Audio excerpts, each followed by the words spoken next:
here are 7 things that you can do right now to help the situation. That if you do them and if everyone does them, then I promise you, because Allah Himself has promised you, it will lead to our victory sooner or later. Number 1, everything starts with intention. Consciously set your intention that you want to eradicate oppression off the face of this planet, because the Prophet ﷺ, he said that if you do not achieve the result of your intention, then Allah rewards you as if you achieved that intention in full. Not only that, but it will also unite all the Muslim minds on the same goal, which will give us motivation, discipline, and drive to constantly work towards it until we actually achieve it.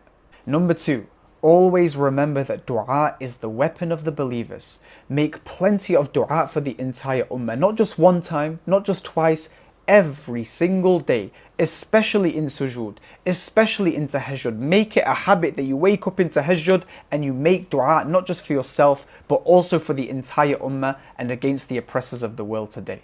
Number 3 is to realize that now is the perfect time for you to commit to Islam like you've never committed before. Why? Because Allah gives you a condition in the Quran where He says, "In tansurullah yansurkum." If you help and support Allah's cause, then Allah will help you and support you in return. In other words, how can you expect Allah to help you and support you in times of difficulty when you, in times of ease, forget Allah and you don't do what you're supposed to do? Guys, find the holes in your life, you know what they are, and strive your best to fill those holes by doing the right thing, doing the halal, avoiding the haram, and striving to go above and beyond. Number 4, which I can make a whole entire video about, is to study Islam deeply. There's a very, very famous quote which goes that if you want to destroy a people, listen carefully, if you want to destroy a people, then start by obliterating their knowledge of their own history. Guys, it goes without saying that the vast majority of the ummah does not know anything about our history. And in fact, the very reason why we're here today is because our enemies know more about our history than we know about our history, and so we've been able to fall into this situation without even realizing, and now we're wondering what we can do. If you want to truly implement a long-term solution, begin today by finding a way to learn more about your deen deeply, and especially your history. That is going to slowly but surely reverse all the damage that's been done up until this date. Number 5 is to realize and to know with certainty that it's not just the Palestinians that are at war, we are also at war.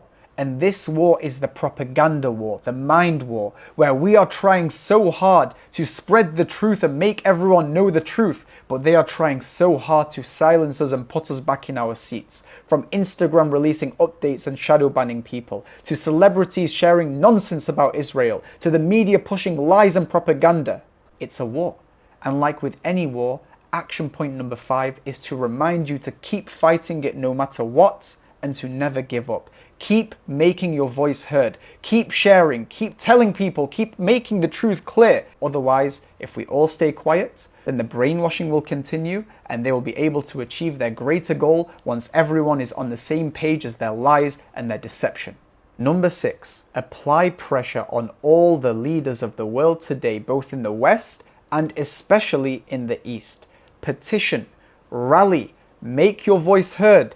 Go out and do protests and don't commit any haram in any of them. Make sure you stick to the commandments of Allah when you do these things, but speak up against these leaders and corruption that they're causing. There are literally countries out there that are facilitating innocent civilians from being trampled on and obliterated. And in the Muslim world, the radio silence is deafening. It's time to hold them to a higher standard. What are they doing to help our own people? Our own blood is pouring and no one is saying anything. And it's time for us to make this known both in the East and the West. Keep making your voice heard in any way you possibly can and use wisdom and understanding. And finally, number 7, which I said at the beginning of the video is the most important one, is please Muslims, stop arguing. Unite with each other. We are fighting a greater evil and we need each other's support. Quit the arguments about Ash'ari, Maturidi, Athari, Hanafi, Hanbali, Sunni, Sufi, Salafi. Quit these arguments. Every time I open a comment section, it's Muslims attacking Muslims, Muslims refuting Muslims, videos, this, that. What are you doing? Allah literally says in the Quran, وَأَطِيعُوا اللَّهَ وَرَسُولَهُ وَلَا تَنَازَعُوا فَتَفْشَلُوا وَتَذْهَبَ رِيحُكُمْ. Please listen to what Allah is saying. Obey Allah and His Messenger and do not argue, because otherwise your spirits are going to be diminished, you're going to be weakened as an ummah, and your strength is going to vanish.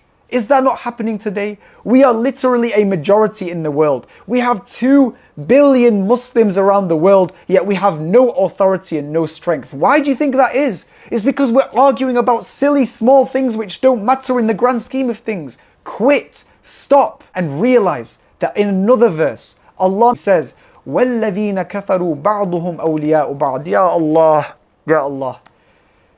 Those disbelievers, they are allies of one another. This is what Allah is saying. Look at what these allies have been able to do. They've put away their differences, and now look what they've been able to do with the world with their unity. And then in the second half of that verse, you know what Allah says? إِلَّا تَفْعَلُوهُ. If you do not do the same thing, تَكُنْ فِتْنَةٌ فِي الْأَرْضِ وَفَسَادٌ كَبِيرٌ. There's going to be great corruption and great fitna on this earth, which is exactly what we're seeing today. Guys, when will you understand? Please stop arguing with other Muslims. Please stop looking down on them as if they're misguided or mubtadi'ah, whatever it is. Please put away the differences, unite, learn to love one another, because it is essential if we want to achieve any victory in this corrupt, disgusting world we live in today.